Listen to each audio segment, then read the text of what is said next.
মানুষ কতটা লোভী হলে এরকম হতে পারে? একটা মেয়ে ইতালিতে আসছে ২৪ দিন। তার মাঝে সে ভাষা জানে না, কিছুই জানে না। অথচ সে ভাষা অনুবাদ করে ওই ছেলেটির সাথে ২৪ দিন ছিল। এটার মানে কি বুঝেন আপনি? কিছু, কিছু বাংলাদেশি মেয়েরা আসে বিদেশেতে স্টুডেন্ট ভিসায়। তারা সিটিজেনশিপ পাওয়ার জন্য এদেশের ছেলেদের সাথে অসম্পর্ক অনৈতিক কাজগুলো করে থাকে। শিপ পাওয়ার জন্য। আরে ভাই এগুলো করবেন কেন?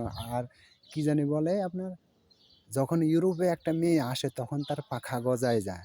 সে ভুলে যায় তার ধর্মের কথা, সে ভুলে যায় তার রিলিজনের কথা, সে ভুলে যায় তার আ কালচারের কথা।